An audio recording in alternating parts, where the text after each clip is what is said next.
Christianity is adaptable to contemporary times validates my point that it is not religion that controls the culture, but the culture that controls the religion. I do not see how you cannot understand this. Be Supreme on my YouTube page. I want you to think about your statement. Christianity's greatest trait is that it's adaptable to contemporary times, which means that you can adapt Christianity to all times, meaning that you would have to cut out of Christianity many of the teachings that were taught during the time frames that it was written.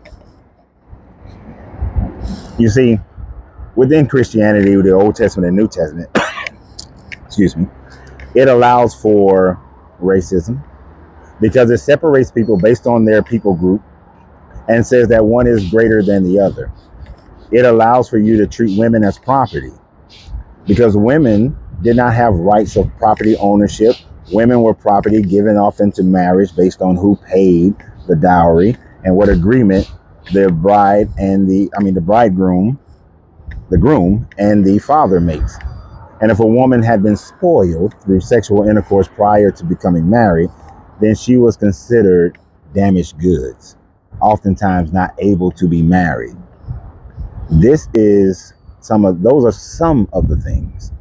We also have animal sacrifices. We also are wearing mixed linen. We are also looking at moral justification. In today's world, as a video that I talked about how the church is going through its self-destruction, headed for self-destruction. In ancient times, homosexuality was considered to be a sin no matter how you try to twist it or flip it. But in contemporary times, Christians have been making pathways for homosexuals to be leaders in their church. How can a homosexual be a leader in the church when your book specifically says that pastors and deacons must only have one wife? Now, unless you want to play loosey-goosey with the term wife, which is withman, comes from the idea of a woman, a biological woman. So therefore, another man cannot ever be a wife. And pastors and deacons were considered men. Therefore, a biological woman should not be a pastor or a deacon who can then have a biological woman as a wife. I don't personally care who marries who and who sleeps with who and what's going on in anybody's bedrooms. The only thing that actually matters is how you treat one another. That's what matters to me.